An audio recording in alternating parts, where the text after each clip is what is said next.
Hello and welcome back to the MMA Split Pick Show for our picks and predictions on UFC. It's not Vegas 70, it's in oh god, where is it? Shit, We're I gonna was start literally this just going to give it a Vegas number. That's how far behind the uh ball I am. okay, so we're not gonna start with that. We're gonna redo the intro while I double check uh location.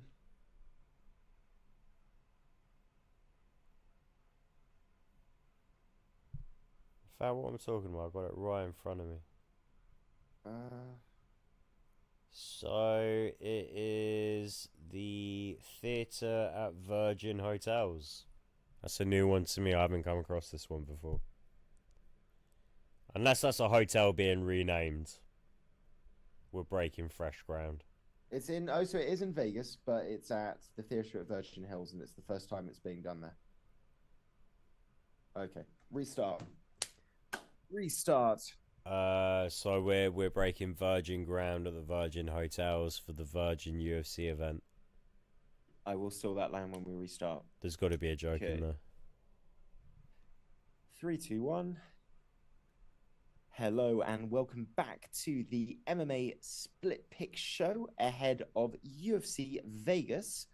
Not at the Apex, at the Virgin Hotels. So a Virgin card at the Virgin, headlined by Peter Yan taking on Merab Dashvili in what could very easily be a bantamweight title eliminator, assuming, of course, Dashvili doesn't win, in which case, of course, he will not fight Aljamain Sterling. And then we end up in the same situation that we've been in before. Exciting news as well, guys, because this is also our first pick show that is exclusively on our new YouTube home of the MMA Split podcast. Please, of course, subscribe to the new home if you have not already made the migration across. If you are new to us and have never even seen our old channel, welcome. Please give us a like and subscribe as well. And as always, all comments, opinions, picks, and predictions of your own are appreciated and welcome. With all of that out the way, here to take you through this exciting fight night card, I am half of your hosting duo, Matt, joined as always by host and producer, Josh. Honestly, the only way we break more virgin ground this week is if we start carving up a Colby Covington carpet. The Yeah, or Matt gets synergy is unreal. Satisfaction levels at a 10. Colby Covington burn level, easily a 9. I'm having a good day. this is we're coming off a pretty damn good pay-per-view card, which is coming off the back of a couple of pretty damn good pay-per-view cards to kick off this year. We've got another pay-per-view card coming up this week, and sandwiched in between is a lovely little fight night card, which, thanks to the Ryan Spann Nikita Krylov main event getting cancelled from a couple of weeks ago, is even deeper because we got those boys fighting on a catchweight fight, not 5 rounds, 3 rounds, but nice little feature fight now, just below the co-main event. So all in all, this is going to be as stacked as a fight night wedged in between two pay-per-views is going to be. Well, no, legit fucking is. Josh, There's like 6 fights I'm hyped for. There's at least 10 fighters I'm like keen to see. I mean, obviously we got spoiled a little bit last week, but even just well, by like fucking fight night standards, um, yeah, you got a lot to offer here. You got something for the casuals. You got something for the people that like the big picture hype stuff, and most crucially of all, you've got some really solid fucking athletes coming up on this one. So I'm pretty excited. no, this is going to Plus, Jonathan Martinez, big fucking head. Who doesn't love that? taking on Saeed Nurmagomedov. That's one of the standout fights on the card. Oh, it fucking is. Volkov versus Romanov. Main event is fire. Ricardo Ramos versus Austin Lingo is a potential sleeper fight on the card that could be fireworks. Pretty much every time Ramos fights, he's throwing spinning elbows, spinning kicks, spinning everything, knocking guys out. Austin Lingo's coming off the back of 2 nice wins in the UFC. So plenty of excitement. 14 fights in total. We had 14 fights last week. And I got to say, for our picks results last week, Josh, we both did pretty well. So, of the 14 fights, one of the picks that we did for the opening fight, we had one of the fighters change. So, we won't count that one towards our records. Happens. But looking at the 13 fights that stayed intact, I went 12 out of 13, which I was pretty happy about. I believe you went 11 out of 13, which is still pretty good. Yeah, fuck John Jones. Here's the only negative, though, for anyone who thinks we just picked the favorites. 12 out of the 13 fights ended with the favorite winning. So basically what that says is I picked the favorite on every single fight, apart from Alexa Grasso, who obviously, got the upset, but I still picked against her. Yeah. So I don't know. Not for nothing as well. It's a very volatile young sport in terms of handicapping. So much. You can't pick a favorite a week out from the fight. You have to pick a favorite 2 to 3 days out from the fight, and even then it still gets manipulated. And frankly, the whole nature of mixed martial arts is that there's so many different ways to finish a fight, and so many ways to slip up with your risk-reward balance, that it's such a great, fun sport to bet on. It's very hard for Vegas to cap it right. We're fucking geniuses anytime we finish up over 70%. And don't you forget it. We do that quite a lot. We don't get the love for it. We're geniuses. Just because we don't give you your fucking high-value prop bets. I'm not here to make you money, pal. I'm here to be entertaining / human genius. Nailed it. Very nice. And I love the confidence coming into this week's pick show, particularly.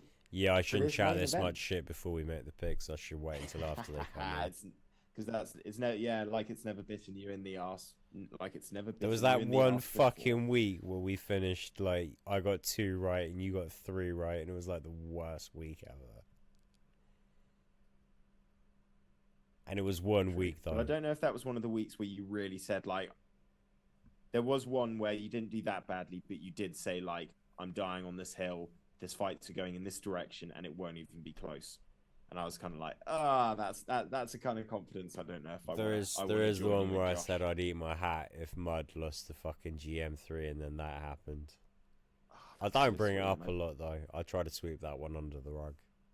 I picked GM3 for that fight as well. That was nice. Fucking bully for you, pal. I didn't. Right, well, let's get into this card. Let's get into this main event, because we got Peter Yan, who, despite him saying that he wants to leave the UFC, has not left the UFC. He's fighting pretty much the toughest guy that he could fight in Dvalishvili.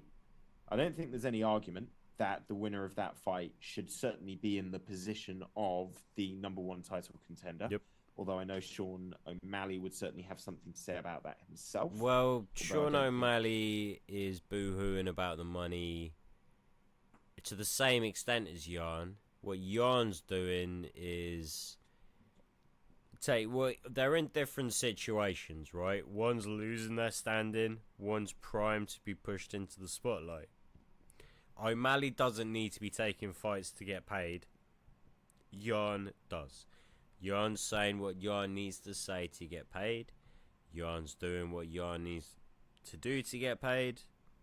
Fucking is what it is. And who knows, like 3, 4, 5 years down the line, if O'Malley doesn't move to a more lucrative organisation, probably going to be like singing the same fucking blues. Hopefully not. Hopefully the sport's in a better spot by then. I apologise for the hiccups, guys. I don't know where they came. They've just come out of nowhere here. I guess I'm just that gosh darn excited about the fights this week. Yeah, well, either way, he's here. He's clearly taking this fight because he wants another shot at that belt. And if you look at the last few fights for Yan, or the last couple of years from Peter Yan's perspective, beating Aljamain Sterling in the first fight, lands that illegal knee. Obviously, our thoughts on that is good disqualification, but you can understand that from his perspective, he cannot accept that as anything other than I got screwed over and I got done. Then he has the fantastic fight where he becomes the interim champion with Corey Sandhagen. Finally gets his second stab at Aljamain Sterling, loses that fight, although very, very close. Split decision. I thought Sterling won. I thought that was the right decision. But again, from his perspective, he's going to be thinking, I can't believe that didn't go my way. And then gets he had the another missing split corner decision for loss. that fight as well, right? Missing corner for that fight doesn't help. And then obviously he has the absolute, back and forth war with Sean O'Malley for 3 rounds, which again, split decision loss, could have gone either way. And it's hard not to feel sometimes that things just you're not getting the rub of the green. And I think there's things in his style that don't help with that situation. I think him being a slow starter hasn't helped. I think his high guard, the way he kind of tries to absorb a lot of shots on that guard and then look to press forward and counter, does give the impression that guys are maybe having more success rather than actual damage than that, it will look like they're having more damage landed than actually is. Either way, it's made it a tough couple of years for a guy that I think most people thought was going to be the boogeyman and potentially the dominant champ of this division. And you look at this fight now, I look at Merab and just think this is a really bad style matchup for you. Because I think, although the jiu-jitsu threat isn't there, I think Merab's a far more dangerous wrestler and far more powerful than Sterling at being able to get the fight to the ground and is far more aggressive with it. And I don't know, honestly, if Peter Yan is going to be able to keep this fight standing. For me, this fight boils down to one thing and one thing only, is can Peter Yan stay standing, keep this fight standing, and land the damage that he needs to on Merab while this feat is standing before Merab gets close, clinches him, and starts taking him down. Because if Merab gets in early and just gets him down every single round, I don't know if Peter Yan can get back up. I really don't. I look at the physicality of Merab. I look at the way that he's gone through certain guys. I look at the style matchup of Peter. I don't think this is a fight that he's going to end up winning, man.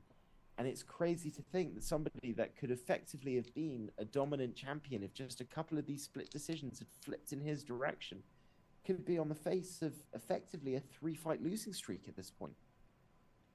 I agree with everything you say, but there's just this one sort of minor difference in my thinking that I suppose comes out as more of a fundamental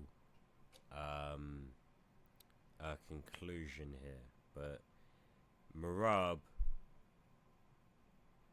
will not fight Aljo for the title. There's drive, there's motivation, there's wanting to win every fucking fight. But how deep are you gonna dig in a real ugly 5-round fight when what's at stake is something you don't want? Versus a guy that's been done dirty, come close, had everything go wrong to the point that it's almost like he's stuck in a fucking Mr. Bean episode. Out of these two guys, Merab Dvalishvili has the skill set to frustrate Yan, but he has to be on his fucking game. He has to mind his P's and Q's and fight a near perfect fight. And all Yan needs is a few key moments. And let's not forget, it's not a 3-round fight, it's a 5-round fight. Can you really control a guy for 5 rounds when you don't want it anywhere near as much as he wants it, and on some subconscious level you probably would take the easy way out if it meant not having to have that difficult conversation against competing against your brother? It might not mean anything, it might mean everything. It's just I look at two guys that are truly at the top of their fucking game, very slightly different skill sets, one more all-rounded, one more grapple smother heavy. Across 5 rounds, that smother heavy approach incurs a lot of risk. And if it's going to be 5 rounds where you're at 99% and the other guy's at 100% when we're looking at fucking just sheer will, determination, motivation, I think that small gap becomes very discernible. I think it adds up very quickly. I think it's going to be a close as hell fight. I'm leaning Jan. Because if it was any other fucking circumstance, Dvalishvili would be the easy pick. It's just that the fucking stack is against him. It's almost like he's trying to play a rigged game here. Just to interject, I have a counter that I don't buy that that's going to be a motivation factor for Dvalishvili, even though I do think that he will refuse to fight Aljamain Sterling. And here's my reckoning. There's no guarantee that Sterling beats Cejudo, and Dvalishvili would have no issue fighting Henry Cejudo if Cejudo was to win that fight against Sterling in May. Is it May they're fighting? Yeah, May. Is it May? No, it's April, isn't it? It's April. It's on the Adesanya card. Is it 88 or is it 87? I want to say 87, either way, it's April, but I don't know. And I'm not Sly. I'm not looking up. We fucking need Sly back just every now and again. He's not. No, don't say that. Don't put that energy out there. He doesn't want to be back. I don't want somebody who doesn't want to be on the podcast. That's over. We can find somebody else. I'm okay with people that don't want to be on the podcast. I just want people to do the things that I don't want to do. Does that make sense? I'm okay with being a shitty person, man. I'm not trying to be the best person in the world. I understand that, but I don't want people that just sit there and aren't enthused and look like they're pouting the whole time. Hey, I don't know if we should cut that out. He eats sandwiches with some real enthusiasm, you know.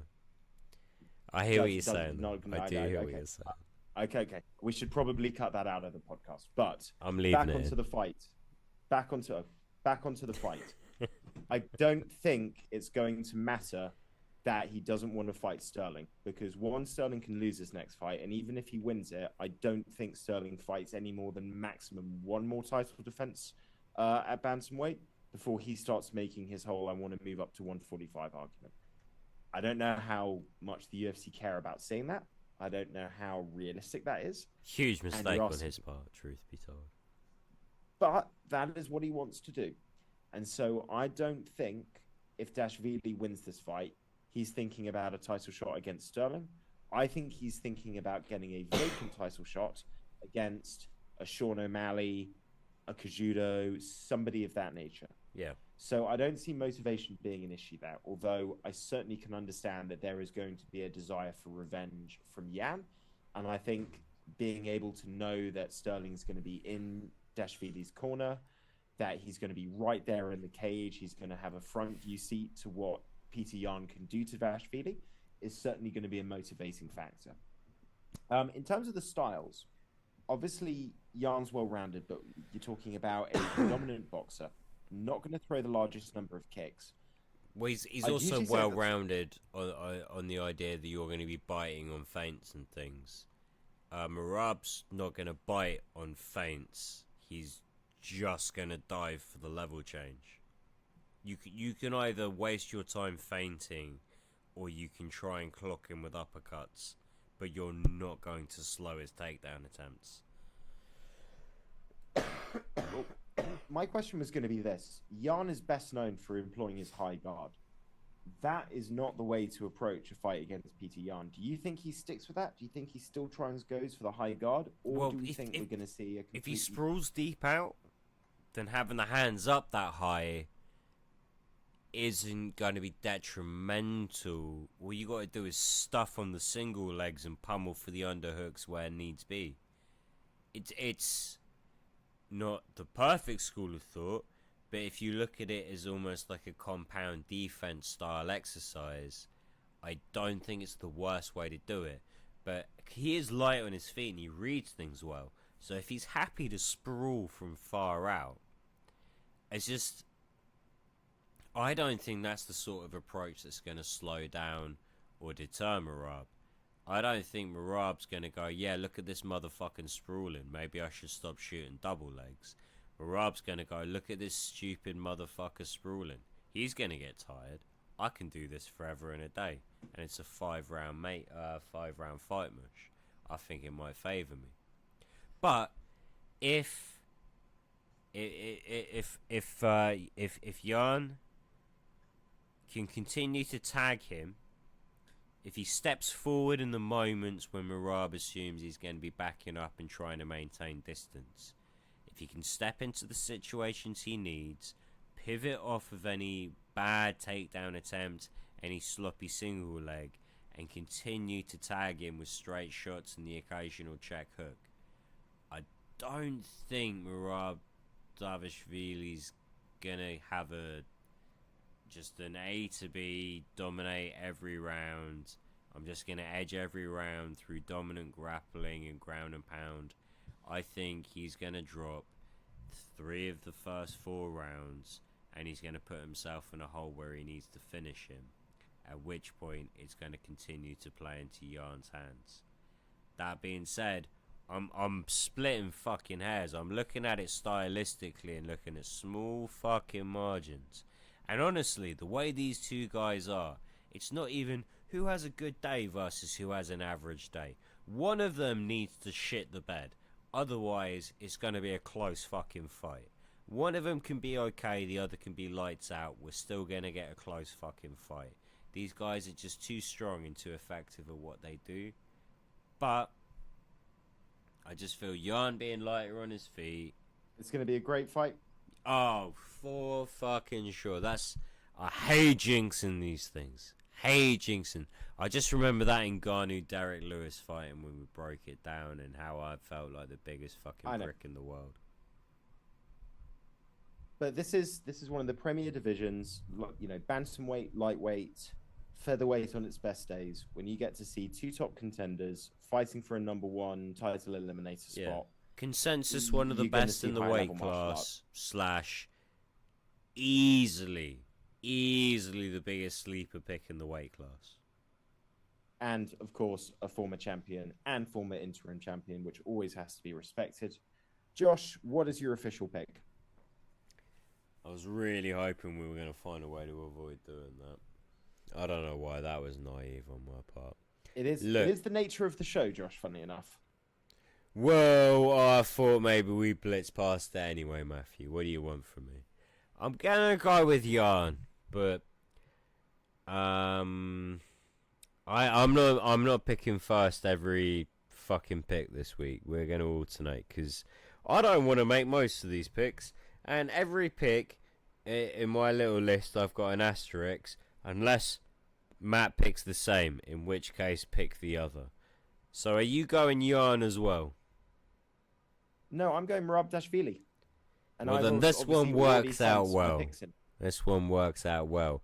You are picking first on the co-main, pal. That's how that's going.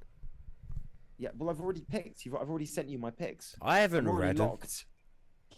I only wrote mine down minutes ago. Okay. All right. You're going Jan. I'm going Merab Dvalishvili. And bear in mind, it takes a little bit of time to write out, pick the opposite of what Matthew picks. Now, I copied and pasted it, but I copy and pasted that 13 other times. So. Well, okay. We've got a split on the first pick. Let's move down to the co-main event. Heavyweight clash. Great This fight. is not the fat, lower down heavyweights that we usually see popped into a feature spot. These are real heavyweights, although I am predicting one still gets tired. Yeah, these aren't high-functioning light heavyweight alcoholics. These are real heavyweights. Alexander Volkov, we all know him. We've all seen him. He's been in the UFC for ages. He's fought everyone in the heavyweight division. But taken on the rising newcomer, Alexander Romanov, who, apart from one slip, has pretty much been faultless in the UFC. Feels like you made your choice. Couple of the wins, a little closer than he would have liked, and does have a tendency to get a little tired. He's being coy just to fuck with me. This is striker versus grappler. I mean, as pure as you could get it. Romanov wants to take it's it down. technical versus inhuman beast. Well, it's smother ground and pound and chain wrestle versus quality, technical, high-level, karate-based striker that has power, doesn't rely on it, likes to set everything up, but has certainly shown in fights like the Jairzinho fight, the Walt Harris fight, that when he senses that moment and he senses blood, he's developed that finishing instinct. You're making me worried, Matt. There's no sense letting you pick first if you're going to fuck it up and pick the same thing I pick. Well, My pick is Volkov, which makes me nervous. And if it was really, yeah, and here's the thing: if I hadn't seen Romanov get as tired as he got from grappling against Marcin Tybura, I would have gone Romanov. And I've been really high on Romanov. Seemed in his last couple of fights to really get his body into an absolute elite physical shape. However, that elite physical shape did not stop him getting tired, and he doesn't seem to manage his energy very well across 3 rounds. For somebody that's not really looking or seeming to have the he is huge for the weight class, Matt. You sure I can't sway you to let me just have this one? No, dude. No, because I'm not seeing enough jiu-jitsu from him. I'm not seeing enough ground and pound from him. Do you know how hard it is for me to pick Volkov? If there's one professional athlete in the world that looks like my dad, it's Volkov. Sorry, Josh, can I finish my point, and then you can go on if I could not be interrupted. So, if Alexander Romanov was just ground and pounding guys, or implementing some level of jiu-jitsu when he has these guys to the ground, he would have finished 90% of his fights within 2 rounds. But what happens is he wrestles them, and he wrestles them, and he throws them down again. And in this process of dominating guys for a round and a half, he gets tired. And then they're still there because he hasn't hurt them or finished them or submitted them. And I feel if you do that against Volkov and get tired against Volkov, he is going to pick you apart and he's going to make you pay. So my pick is Volkov. Unless you're Derek Lewis. I remember losing money on that. Derek Lewis was an outlier. I lost money to you on that one, actually, now I think about it. That was the first time I ever took money off you. God, that was sweet. Fucking Lewis. Right, Josh, I take it you picked Volkov as well, then? Yeah, you did ruin my day a little bit, didn't you? Why can't you just pick Romanov? You love Romanov. I felt like this was money in the bank for me. Well... So you're picking Jan and you're picking Volkov. I'm picking Marab and I'm picking Volkov. Oh, thank God! I don't know why I forgot about that bit. Right. All right. Finals forgiven. Have Volkov then. I can share. So your pick is also Volkov. Yeah, and I believe we've both gone Krylov off of last week, right? Yep. We don't need to say anything on this one. I'm sticking with the same logic. That logic doesn't change. And that's about as much as we wanted to talk about it last week anyway. Pretty much, because I think the fight's over in the first round regardless. So let's move down to Austin Lingo, taking on Ricardo Ramos. Josh, it's your turn to pick first. Yeah, you hurt my feelings with the Volkov one. I'm pretty sure I'm going to get my way on this one, so I just, when you get your wrong pick out of the way, you go first. Oh, you're such a coward. I'm picking Ricardo Ramos. Really I really should just fucking check the picks stuff, you picked in. The knockouts, Ramos, the aggression. I think he's really, when I first started seeing him in the UFC... You're so high on Lingo, though. Dude, stop interrupting me, man. Come on. I can't Let me at least say my point. Come on, dude. God. When Ricardo Ramos first came in and was landed that first spinning elbow knockout, I felt like he fell in love with it too much. And, it was one of those situations where he was looking for it constantly. And the last few fights, it's like he's found that perfect sweet spot between the fundamentals and adding that extra flair. I think he's too dangerous for Austin Lingo. On to you. Yeah, well, I picked Ramos because it felt to me like an easy pick. You have historically had a bit of time for Lingo. I felt like I was going to get this one. I felt this was a gimme. Nice, okay. You're messing my whole day up, Matt. You're messing my whole day up. Okay. So we're matched on 3, and it is definitely your turn to pick first for Saeed Nurmagomedov, taking on one of your favourites, Jonathan Martinez. Yeah, although we both already talked this one. So, I love a big head, triple threat. Jonathan Martinez, big fucking head, but Saeed Nurmagomedov. I rate Martinez a lot. These are 2 solid fucking bantamweights, but I'm gonna go Saeed. Yeah, I'm going Saeed as well. I love Jonathan Martinez, but Saeed is just too dangerous. Yeah, it's got nothing to do with how tough you are at a certain point. It's just there are technical deficiencies across the board when you look at it relatively. And the other problem is I don't think this is a harder fight for him than Kat Kramanov was. I Probably think not. this is an easier matchup. Which takes us to Victor Petrino taking on Anton Turkalj. I'm going to be honest, this was a hard one for me to pick. In the end, I've decided to go for Anton Turkalj.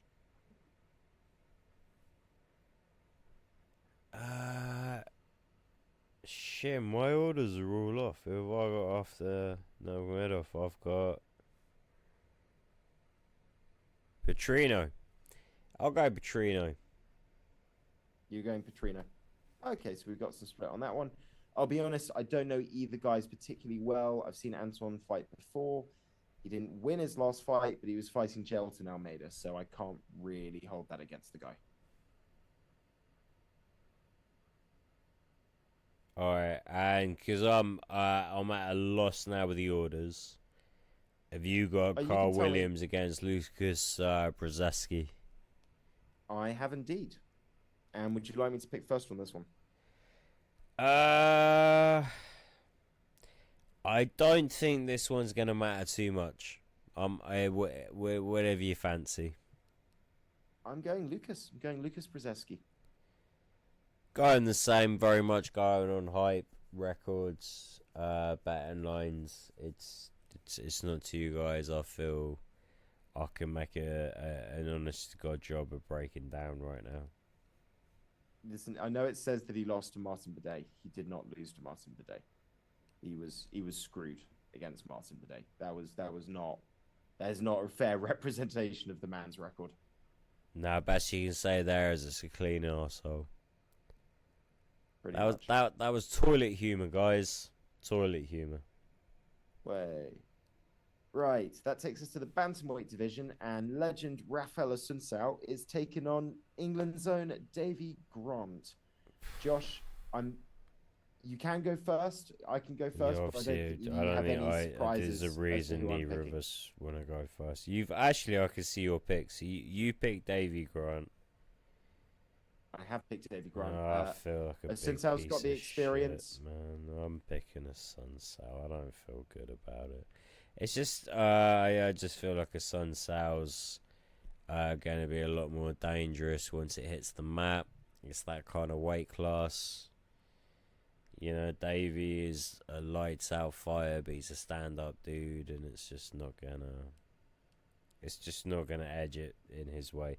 He can win against anyone. Davy Grant, with the right run of results, is a fucking champion in any organisation you care to name. It's a bad matchup though. It just is what it is. The grappling worries me with Assunção. He's definitely more pronounced. If the fight ends up there, it's one-way traffic. However, I just feel Davy Grant is so dangerous on the feet. Assunção, he's old. He's eating a lot of damage. I feel every round's going to start standing up. It's knock him down and tap him out. You can't. If he's gonna knock someone down and they don't panic on the ground, he's really got a mountain to climb to get that fucking finish. And I just don't think Assunção's going to shit his pants. Well, time will tell. The only thing, I mean, Assunção looked good in his last fight with his new camp. He did look a bit reinvigorated, so we'll see if that kind of negates things. But certainly a good fight, and always nice to see Davy Grant on the card. Next up, undefeated Cedric Dumas taking on your namesake, Josh Fremd. Do you want to go first, or do you want me to go first, Josh? I'll go first. I hate picking against the namesake, and Josh Fremd did look good in his debut, but I'm gonna go with Dumas. Yeah, I'm going with Dumas. Undefeated records kind of tilting me a little bit on that one, but also just not too sold on Josh Fremd. I mean, the betting line's unreal even this far out as well. It's just love to be wrong. Not putting money on it. Anything can happen. Look at Grasso last week, but that's not where I think the surprise is going to come. Well, yeah, but when we talked about that last week, that's it's a top level opponent. that maybe ideally was 1 or 2 wins away from really embracing that opportunity. This is us talking about Josh Fremd. There's levels to the discourse, alright? We try to be as understanding as we can. But Josh Fremd, yeah, love the guy. I'm not going to advocate for you betting on him. We're just better to you than that. And you should be fucking welcome. But put in the comments how much you love us not pissing your money away. Otherwise, we might. Talking about levels, Mario Batista versus Guido Canetti. Do you want to say our picks at the same time? Because I have a feeling they will be identical. Yeah, anyone but Canetti. Yeah, Mario Batista's that guy, man. No, not offense to Canetti. Tune into this fight. Make the effort to watch this fucking prelim. Canetti goes out on his shield. He's a good fucking fun fighter. He's just not a technical athlete or mixed martial artist. It's not his fault, is what it is. Won his last 2, coming in on decent form, but he's not Mario Batista. No, he's also not a professional fighter as, as the modern world dictates. No. All right, so both picking Mario, which takes us down to women's flyweight. Ariane Lipski is still not cut from the UFC. She's back again. No amount of losses is going to stop this woman fighting. Problem is, they're giving her JJ Aldrich, who, I used to kind of not mock, but kind of look down on a little bit. And JJ Aldrich has slowly put together a pretty impressive UFC run. I mean, yeah. Lost her last fight against Blanchfield. No disrespect. Before that, with different styles as well, though. So beats Robertson, beats Courtney Casey, Vanessa Demopoulos, loses to Sabine Mazo. Okay, Sabine Mazo was on good form when she came in 2020. Beats Lauren Muller, loses to Macy Barber. That again, might be the nicest thing anyone's ever said about Sabine Mazo. Beats Danielle Taylor, beats Poliana Viana, beats a couple of other people I haven't heard of. Well, no, let's be real. Really tidy hands, man. Not a bad fighter at all. Just someone that should be out dominating at like fucking Invicta or making some big money at Bellator. She's just in a shit situation in the UFC as well. Well, just unable to get past that final echelon of fighter. The thing is, though, and it breaks my heart to say this because Ariane Lipski is really fit, and I wanted her to be really good because I'm sexist and, a misogynistic male. But she's just not going to win this fight, man. You put her on her back and she's fucked. And I'm pretty sure in her last fight she got wobbled on the feet as well, so she can't even win fights on the feet anymore. It's just not going her way. I've got to pick all. Oh yeah, man. Fucking irrespective of weight class, gender, there are certain fighters. There are just those Matt Browns in the world. You know how to take an ugly fight and make it so fucking ugly you wish you never took up sport. JJ Aldrich has got that in the locker, particularly when the matchup suits her. I think this one's going to be an ugly fight in the funnest way possible. Well, we're both picking Aldridge. Should be mildly entertaining at least, although I have a feeling the next fight will be a bit more fun. Victor Henry taking on Tony Gravely, who we both low-key are fans of. And I'm going to just go first on this one. I'm picking Tony Gravely, man. I like him. He has some bad... He's not going to win every fight. He's not going to get past a certain level. But he will beat a lot of good fighters on his day. And I just think he's better than Victor Henry. He's younger, even though he doesn't look it. And at the same time, more experienced. And I think both of those things, along with his physicality, are going to help him out here. I don't know, man. I look at Gravely and it's like, if he can suck a guy in to a sloppy, like, rock'em sock'em situation, he can change momentum, he can sit a man down, he can fuck a man up.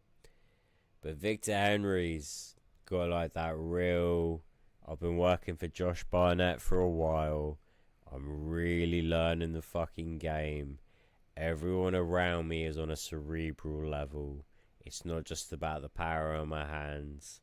And frankly, I've just been fucking impressed with Henry here and there. So I love Gravely. I think this is going to be a fun fucking fight. I don't think this fight goes 3 rounds without it being a very, very entertaining fight. Still got to pick agree. Henry though. Still got to go with my boy Victor. You and me are really split on this card.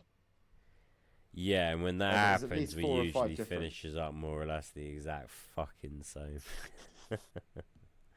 We'll find out. Okay, on to our next flyweight bout, which for our listeners had me very confused because Google has this listed as Tyson Nam versus Bruno Silva, which it is. The problem is that the UFC page also seems to think that the Bruno Silva he's fighting is the Bruno Silva that fights at middleweight, having recently battled such colorful characters as Alex Pereira. So I'm picking Tyson Nam, but that's only under the assumption that he's fighting the flyweight Bruno Silva. Yeah, If it turns out he is for some Bruno godforsaken Silva, reason, the one against JP Pays. It's the mini. If a 6'3" man walks in to fight Tyson Nam, I should not be blamed for getting this pick wrong. Yeah, look, but I'm picking Tyson Nam. If it's Tyson Nam against 185-pound Bruno Silva, and it's not a fucking 3-way fight with Gabby Garcia, I'm going to assume something went wrong. But that's the only situation under which you'd get such nonsense. That being said, I don't think there's any derision here. I think we're both going Tyson Nam, right? Yeah. 2 for Tyson Nam, so no splits there. That just takes us to the first fight on the card. Carlston Harris taking on Abubakar Nurmagomedov. Josh, you can take the reins on this one first. I saw this one late actually, but it's not the brother cousin Nurmagomedov. It's the regular ass Nurmagomedov. The non-related one. Have I got that right? I believe you have. This is the Abubakar Nurmagomedov that has fought Gadzi Ahmadajiev in his last fight. Ah, shit, man. I got the wrong Nurmagomedov. Let me bring it up real quick. I'm going to be honest.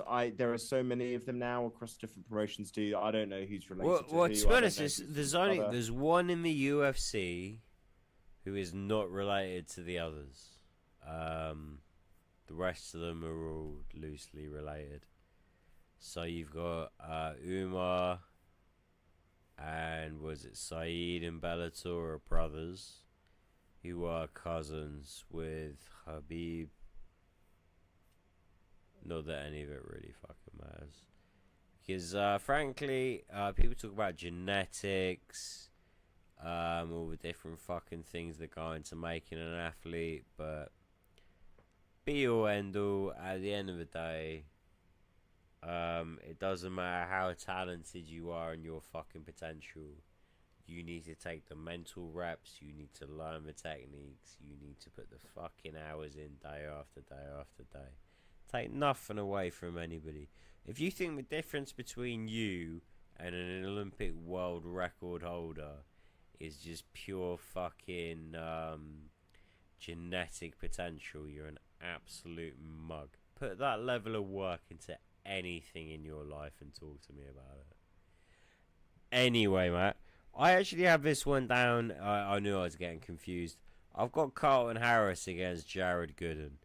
Am I way off the mark on this? It was supposed to be Harris against Nurmagomedov, but I believe Nurmagomedov has pulled out, and we got Night Train fighting instead. Oh. Well, which, again, frankly, still pretty fucking excited for. So, it's still saying Harris versus Abubakar on the UFC website, as far as I can see. It's not going to affect my pick. If it's Abubakar fighting Carlston Harris, then I'm picking Abubakar. Is who's rumored to be injured? Is it Carlton Harris who's injured or Abubakar who's injured? Abubakar. Okay, so Jared Gordon's stepping up a weight class to take this fight. I think Gooden might have fought a lightweight before, welterweight before. Let me Jared. bring that up. Sorry, Gooden. Sorry, I thought you said Gordon. It's not. Yeah, it's not Flash Gordon. It's Night Train. Misheard you. It's that not could Jared Gordon as Jared Gordon.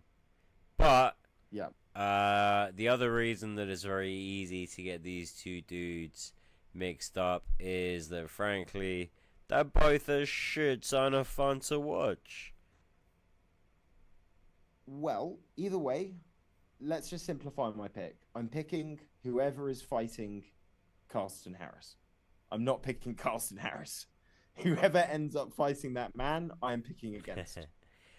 Alright, let me put this out though, and I didn't realise, because he's been reeling them off quite quick in the last year or so. Night Train actually got released from the UFC, having previously lost to Alan Brahmajaban at welterweight, Abubakar Nurmagomedov at welterweight, and Randy Brown at welterweight, having also got wins over Nicholas Stolzer, who's no fucking bum. And actually that looks like the only UFC win. But he's got some big names on here, and he was never an unexciting guy to win, to watch. And he's been doing well on the regional circuit. Bro, I'm going Night Train over Carlton Harris. I don't know if you want to go the same. I think you might have already told me you were going the same. I'm picking Abubakar or Jared Gordon or whoever ends up fighting Carlton Harris. Abubakar is off, so it is Night Train or Harris. Night Train it is for me then. Safe, that's a wash. Okay. Good day for the good guys. In total, we probably got a split of about 6. I think 5 or 6 difference. Yeah, which usually means it's going to come down to about 1. Come down to the wire. I don't understand how we're so good at picking fights, but we're not millionaires. We should have someone explain to us the best way to hedge these bets, because I would really like it if we could just do this all day, every day, and not have to work anymore. That worked very well for us when we were on furlough. We should go back to that. That was nice. The problem is we'd have to actually bet on these fights. We'd have to successfully bet on these fights. And what happens to me every time I actually place bets is I'll do like 3 or 4 different accumulators. No, we get too greedy. We get too complacent. We just need a grown-up to tell us what we are and are not allowed to do. And we'll make 100 grand over the next 2-3 years. We'll take the seed money and we'll be smart with it. That's what we need to do now. We put too much effort into this, Matt. Frankly, it's proven that we know, even if you don't care about our podcast and you think we're full of shit from time to time, we've proven to ourselves time and time again in a very competitive element that we do fucking know what we're talking about. I'm ready for life to be easy, Matt. Let's just make this happen. Fingers crossed. Well, guys, hopefully you can all win some money on the fights this weekend. Feel free to pop your own picks in. Subscribe to our new home, MMA Split Podcast. I put a post on the old channel saying goodbye, talking about everything, leaving the link. Join us. We've had 2 people that aren't me, Josh, or Kate jump across. It's happening. It's happening. So let the rest come. Everyone, have a great weekend. Enjoy the fights coming up. And by Dave, by Laurie, by Trifo. If you guys actually subscribe, I don't know if you guys have subscribed yet, but do, because it's important and we'd love to see you again. Yeah, I'm going to keep saying bye Laurie, bye Dave, because I have faith in you people. Also, every now and again, you guys do message me, so I can't accuse you of lying about that. This is true. And you know what, Matt? Bye, Matt. Could you subscribe? Bye, Josh. Oh, I subscribe. I don't listen to the podcast though. That you don't need to give me that one. particularly while we just have 5 subscribers, can you just like put the like maybe on your phone, just like turn the volume off and just let it play all the way through so it looks like we're at least connecting with all of our. Oh, I do that bit. That bit I do. I let the video roll and I Excellent. and I technically subscribe. Excellent. But I don't think I've listened to our podcast since like 2020. I think it's the last time I listened to our podcast. And that's probably 2 months after we started the podcast. Well, that's a rousing endorsement. On the bright side, though, since we have, and one thing I have noticed with our last video, which is exclusively just on the new podcast home, is now that we do only have 5 subscribers, that might seem like a negative, but the algorithm now thinks that we are interacting heavily with at least 70 to 80% of our subscription base. So if only one of those is me faking it, guys, get out of town. Are you really listening to the whole thing, guys? I have no idea. There are so many different ways to support this podcast without in any way, shape or form putting in effort. But if you would like to either A, chat some shit in the comments, or B, just put us to shame by having better picks than we have, or even just let us know how much fucking money you made this week, I would love to give you a shout out. God bless your fucking cotton socks. You, for real, you're like on the old channel we had some subscribers, we'd get some views, but they weren't hanging about. You lot are coming down this far, getting down to the sharp end of the business. I love you. I don't know how long people are listening to it for. Bro, I looked on the analytics the other day and it was ridiculous. Compared to where we were on the old channel. Well, this is good news. Maybe because we didn't just fill our subscriber base with a bunch of people that we begged to subscribe and then never listened to our podcast. So it looked. Yeah, like but then also one of them is me. Like, all right, Matt. Our average listen time is more or less in line with our average video length, which just that's pretty strong. Blows my mind considering it used to be a minute and a half. And this is the reason that we have relaunched the channel. It is to shed away all of those bad analytics because we just asked a bunch of people to subscribe without them having any interest in MMA. We are building this properly now. This is only for people that want to listen to us and want to engage with us, so it doesn't look like we get 5 of our subscribers actually viewing our content. That in mind, I told 3 different people today that they weren't allowed to subscribe to my podcast because I didn't think they were going to take it seriously. Do I need to bring these people in, or am I taking the right tact here? I love the attitude, mate. I love it. I love it. Absolutely love it. We want views. We want views and real subs. We don't want pity. We don't want pity tokens. They do us no favors. Alright, I gotta get my meme going on the fucking Instagram as well. We got a value to add here. We got to start getting our memes going. That's true. But I also quite like the idea. It's like that snotty restaurant. You know, if you tell people that they can't reserve a table, all of a sudden people really want to start eating there. The Cartman method. You can't come to my theme park.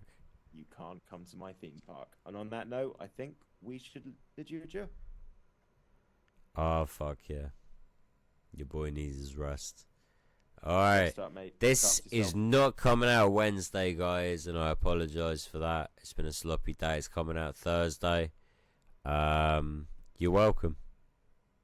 There we go. Look after yourself, mate. Take care. You too, bud. Guys. Take it easy. Bye-bye.